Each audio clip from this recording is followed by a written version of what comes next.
हमारा दस्तार छीना गया, हमारा वकार छीना गया, हमारा मयार खत्म किया गया, हमारी शिनाख्त खत्म की गई। उसके बाद आप कहते हैं सब ठीक है। क्या ठीक है? क्या ठीक है? कहते हैं कि आर्मी को निकाला जाएगा, सीआरपीएफ को लाया जाएगा। ये सब, ये जो है आर्मी निकाली जाएगी, लाया किसको जाएगा ये नहीं कहेंगे। बीजेपी सेकुलर हो गई, श्रीनगर स्मार्ट हो गई, कांग्रेसी पाकिस्तानी हो गया। कर्नाटका में बजरंगबली के नाम से सियासत शुरू, जय श्री राम पर खत्म। हम अल्लाह का नाम ही ले सकते हैं। हिजाब पर सियासत, नमाज पर सियासत, अजान पर सियासत, मस्जिद पे सियासत। हर मस्जिद में इनको कुछ ना कुछ मिल जाता है। अवाम सुकून चाहती है, आप ड्रग्स दे रहे हैं। अवाम इन परेशानियों से दूर भागना चाहती है, आप उनको जेल में डाल रहे हैं। आप G20 आकर हमें क्या दे रही है? आप बताइए। टूरिज्म जो है बहुत पहले से चल रहा है, चलता जा रहा है। सयाह आएंगे, आए, ऐश करें, आराम करें। लेकिन हमें यहाँ की आवाम को क्या मिल रहा है? यहाँ की आवाम बर्बाद हो रही है, सुकून नहीं है। आप फैक्ट्रियां, हाँ ड्रग्स की फैक्ट्री यहाँ पे लगी है, ड्रग्स की इंडस्ट्रीज यहाँ पे लगी है। हमारे नौजवान ड्रग जो सरगना है ड्रग्स का, वो खुलेआम घूम रहा है। अपने जाती तंजीम को बढ़ाने के लिए बड़े बड़े दफ्तर आप देख लीजिए। पार्टी वजूद में आई या सरकार में आई तो सबसे बड़ा, पूरे दुनिया का सबसे महंगा और सबसे बड़ा दफ्तर जो है भारतीय जनता पार्टी का है। अवाम के लिए क्या बना है? IY स्कीम किसको दे रहे हैं? जिसका घर है उसको स्कीम मिल रही है। अब G20 अभी तशरीफ आवरी हो रही है, चाटुकार खड़े हो गए हैं। सब चंगा सी, सब ठीक हो रहा है। ये भी ठीक है, वो भी ठीक है। जो कत्लो गारत हो रहा है वो नहीं हो रहा है। फुटपाथ बन रहा है, रोड खत्म हो रहे हैं। मेयर साहब कह रहे हैं कि ये मेरा प्रोजेक्ट नहीं है, आपने सुना होगा। मेयर साहब कह रहे हैं मेरा प्रोजेक्ट नहीं है, ये कमिश्नर साहब का प्रोजेक्ट है, उनको पता होगा। अब भाई मेयर साहब, आपने 7 पार्टियां बदली हैं, मेयर साहब का है भी नहीं। अरे सुनिए, अरे मेयर साहब, अरे ये कोई यहाँ कोई किसी का स्मार्ट सिटी और मेयर का नहीं। मेरी बात सुनिए, यहाँ कोई किसी का नहीं है। बाहर का बाबू आएगा, जो अभी कह रहे थे बाहर का बाबू आएगा और वो हमारे दारुल उलूम में जाएगा। वो दिखाएगा कि वो सेकुलर है, लेकिन ऊपर सरकार सेकुलर नहीं है। वो दिखाने की कोशिश करेगा। एक ही रियासत थी, बदकिस्मती की बात है, पूरे मुल्क में एक ही रियासत थी जिसमें मुसलमानों की मेजॉरिटी थी। इनसे बर्दाश्त नहीं। हमें भी तोड़ दिया। कितने सेक्रेटरीट जाइए, कितने अफसर आपको मुसलमान मिलेंगे। ये अगर आप कहेंगे मैं हिंदू मुसलमान कर रहा हूं, मैं कह रहा हूं कितने कश्मीरी मुसलमान अगर हमारे पास अपने सेक्रेटरीट में अपने ही मुसलमान, अपने ही कश्मीरी, मैं कश्मीरी पंडित हो या कश्मीरी मुसलमान हो, अगर अपना ही अफसर नहीं मिलेगा, बाहर के बाबू को क्या हमारी हमदर्दी, बाहर के बाबू को हमारे मसलों को क्या पता, उनके हमारी परेशानियों की, उनके हमारी संजीदगियों की। देखिए आप नहीं, आखिरी इल्तिजा है आपसे कि आपके पास एक ताकत है, जमहूरियत का एक बहुत बड़ा हिस्सा, जमहूरियत का मैं कहूं किसको हम कहते हैं पिलर ऑफ डेमोक्रेसी, वो मीडिया है, वो प्रेस है, 4th पिलर। लेकिन आने वाले वक्त में आने वाली नस्ल आपका गिरेबान पकड़ेगी कि आपने उनके लिए क्या, बिल्कुल पकड़ेगी। 70 साल में क्या नहीं किया आपने, बिल्कुल पकड़ेगी। वो आपका गिरेबान पकड़ेगी। आपको पूछा जाएगा कि आपने हमें क्या दिया? आपने AK-47 दिया है, आपने पाकिस्तान से बातचीत किया, वो आप नहीं कर पाए। पाकिस्तान तो शॉल देने, बिल्कुल मोदी साहब तो शॉल देने वहां गए थे पाकिस्तान। उनसे भी पूछेंगे जो यहाँ पर जो 1990 से लेकर 1990 से लेकर 1990 से, अब मैं चलिए एक आखिरी बात करता हूँ। मुझे देखिए, आप मेरी बात सुनिए। नहीं, आखिरी बात ये सुननी पड़ेगी। देखिए 1990 में जिस तरीके के हालात यहाँ पे रहे, थॉमस हॉब्स ने कहा था me and fair were born together. इसका मतलब है मेरे साथ मेरा एक डर भी पैदा हुआ था। क्यों? एक तजुज़्ज़ु का आलम माहौल उस वक्त था जब थॉमस हॉब्स पैदा हुए थे। तो मैं यहाँ पर मैं खुद पर अप्लाई कर सकता हूँ। Me and fair were born together. जब मैं पैदा हुआ था उस वक्त का जो माहौल था, बंदूक के साये में बिल्कुल गोलियां चल रही थी। उस वक्त यहां पर हिंदुस्तान का झंडा किसने बुलंद रखा? उस वक्त 15 अगस्त हो, 26 जनवरी हो, कोई भी कौमी जो बड़ा दिन था, बिल्कुल आपने रखा आमिर भाई। किसने रखा? आपने। मैं अब कंप्लीट कर रहा हूं। किसी लालच के नहीं।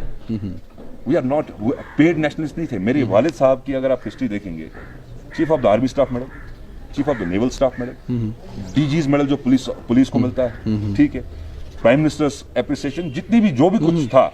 लेकिन आजकल आप क्या देख रहे हैं? झंडा तब तक चल रहा है जब तक ATM में पैसा आ रहा है।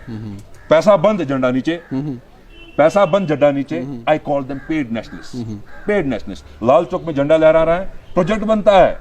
इस झंडे को लहराने के लिए भारत जोड़ो यात्रा हुई, फिजाओं में लहरा रहा था झंडा, हमारा तिरंगा। किसी को पैसा नहीं दिया गया, सब अपनी खुशी से आ रहे थे। और भारतीय जनता पार्टी के लोग उनमें, मैं कहूंगा कि जब हमारी अवंतीपुरा में चल रही थी, वो देखने आए थे कि ये कैसे हो रहा है। उनको पूछा भी गया जो हमारे दोस्त यार है कि आपका एजेंडा तो पैसे से चलता है, अब ये मुफ्त में कैसे चल रहा है। तो ये चीज जो माहौल इन्होंने बनाया है, ये पानी का बुलबुला है, ये पानी का बुलबुला ज्यादा देर रहने वाला नहीं है। आने वाले वक्त में देखेंगे ये सब कुछ जो है कोलैप्स होने वाला है, क्योंकि ज्यादा देर प्रोपेगेंडा नहीं चलता है। आइडियोलॉजी और प्रोपेगेंडा ये अलग बात है, ज्यादा देर नहीं चलती। G20 आई है, you give us roads, you give us better infrastructure, you give us better tourism, you give us any damn thing, but if you don't give us what we actually want, you give us nothing. हम जो चाहते हैं वो नहीं दे रहे हैं, वो जो चाहते हैं। देखिए अब बात तो सुनिए, अब आप अपनी वो जबान जो है मेरी जबान में ना डालिए, मेरी बात तो, अब आपने बहुत लंबा सवाल पूछा, एक छोटा सा जवाब तो सुनिए।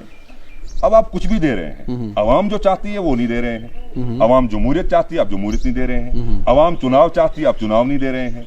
अवाम सुकून चाहती है, आप ड्रग्स दे रहे हैं। अवाम इन परेशानियों से दूर भागना चाहती है, आप उनको जेल में डाल रहे हैं। अब G20 आकर हमें क्या दे रही है, आप बताइए। टूरिज्म जो है बहुत पहले से चल रहा है, चलता जा रहा है, सयाह आएंगे, आए, ऐश करें, आराम करें, लेकिन हमें यहाँ की आवाम को क्या मिल रहा है? यहाँ की आवाम बर्बाद हो रही है, सुकून नहीं है। आप फैक्ट्रियां, हाँ ड्रग्स की फैक्ट्री यहाँ पे लगी है, ड्रग्स की इंडस्ट्रीज यहाँ पे लगी है। हमारे नौजवान ड्रग जो सरगना है ड्रग्स का, वो खुलेआम घूम रहा है, उसको कोई हाथ नहीं लगा रहा है। हर दिन PSA आप हमारे, आप हमारे, अरे देखिए, हर दिन आप PSA लगाने में ये सरकार भी मशहूर है। आप हमारे मामलों की बात करें, G20 की बात ना करें। G20 को हिंदुस्तान आना था, हिंदुस्तान को इस साल होस्ट करना था, कश्मीर के लिए होस्ट नहीं करना था। अब कश्मीर को बेच रही है भारतीय जनता पार्टी, कश्मीर को पूरे मुल्क में बेच रही है, 370 को बेच रही है। हमको क्या मिला? 370 पे पूछ लीजिए आप, मैं दावा करता हूं, जरा आजमा लीजिए, किसी भी भारतीय जनता पार्टी को लीडर को बुलाइए, उसको पूछ लिए, उसको उससे उनसे पूछिए कि 370 ये कहते हैं तरक्की हो। एक सवाल आप मेरी तरफ से पूछिए, वो आज इंटरव्यू देखेंगे, उसके बाद भी जवाब उनसे कहना कि 370 था क्या। अगर इसका जवाब मिल गया तो मैं सियासत छोड़ दूंगा, मैं सियासत छोड़ दूंगा, मैं सियासत छोड़ दूंगा। तो ये मुद्दा बना कर रखे, कश्मीरियों के लिए नहीं है। हमारे मुल्क को होस्ट करना था, वक्त आ चुका था कि इंडिया होस्ट करे, लेकिन कश्मीर में ही क्यों रखा गया? क्यों रखा गया?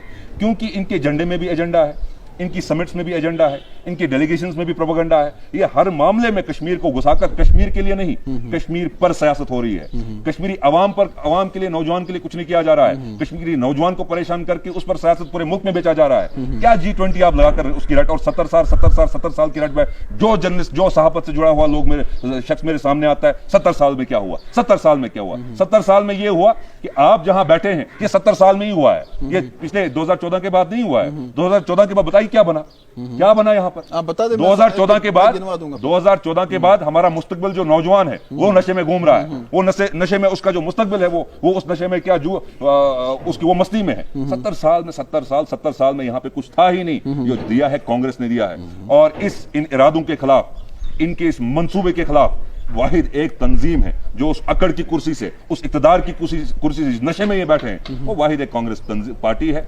अब देखिए, चमन को सींचने में कुछ पत्तियां जड़ गई होंगी, यही इल्जाम है मुझ पर चमन की बेवफाई का। जिनने रोन डाला चमन को अपने पैरों से, वही दावा कर रहे हैं चमन की रहनुमाई का। कुछ गलतियां इतने बड़े मुल्क को चलाने में, कुछ गलतियां हो जाती हैं।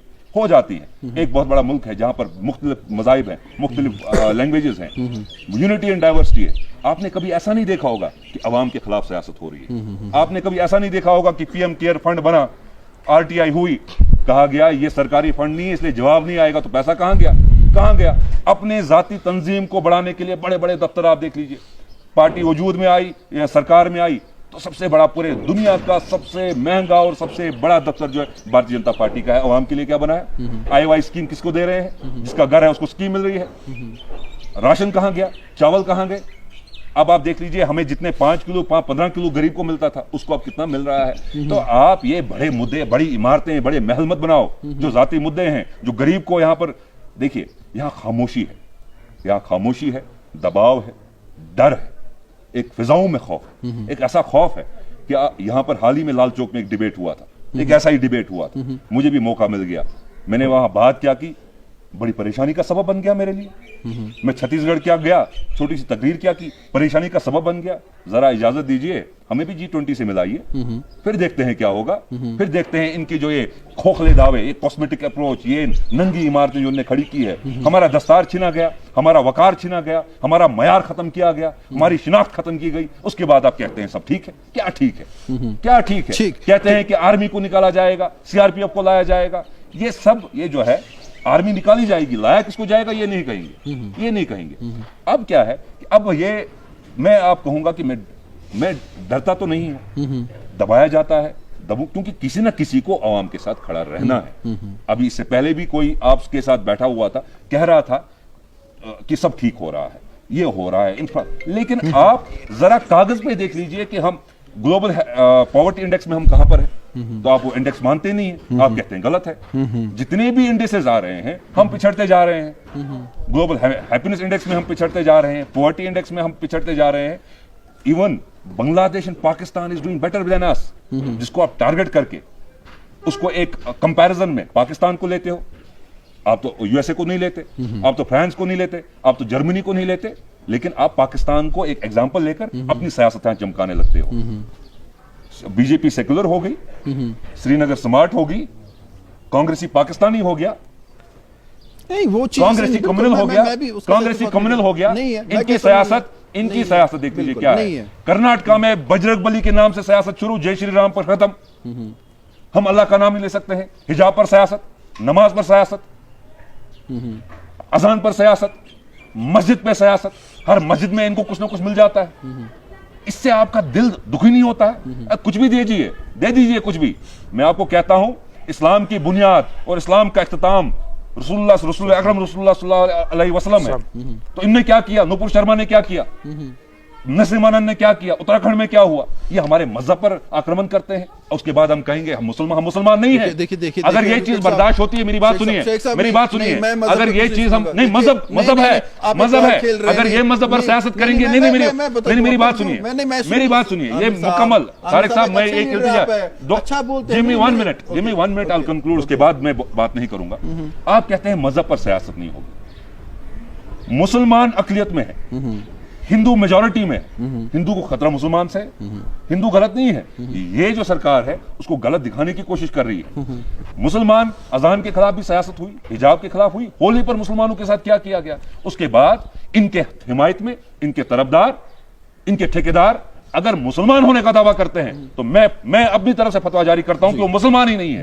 इनके साथ जो बैठे हैं वो मुसलमान नहीं है। हम पर जो जुल्म हो रहा है, हम पर जो तबाही उन्होंने यहां पर बर्पा की है, इंशाल्लाह आने वाले वक्त में बार बार ये शेर कहता हूं कि कुछ देर की खामोशी है, फिर शोर आएगा। इनका सिर्फ वक्त आया है, हमारा दौर आएगा। खुदा के बंदे हजारों बनों में फिरते हैं मारे मारे, मैं उसका बंदा बनूंगा जिसको खुदा के बंदों से प्यार होगा। ये जो शेख आमिर साहब ने कहा, ताकि आप भी कंफ्यूज ना हो, क्योंकि मैंने पहले कहा बड़ा अच्छा बोलते हैं, और मैं भी यही कहूंगा कि मेरी जान, मेरा माल, मेरे औलाद, मेरा खानदान मेरे आकाए मोहम्मद सल्लल्लाहु अलैहि वसल्लम पे कुर्बान हो। हमारे खून का कतरा कतरा उनके नाम पे, और हम मुसलमान है और हमने ईमान लाया है ला इलाहा इल्लल्लाह मुहम्मद रसूलुल्लाह। मैंने इसलिए कहा नाज़रीन किराम, कहीं इनके बातों में, इनके प्रोपेगेंडे में जो इनने मजहब का कार्ड खेलने की कोशिश की, आप भी ना आए। मैं फिर एक बार कहूँगा कि हम मुसलमान हैं, शेख ये भी उतने ही मुसलमान हैं जितना मैं हूँ, और हमारे लिए हमारा सबसे पहले हमारा दीन है, उसके बाद बाकी चीज़ें।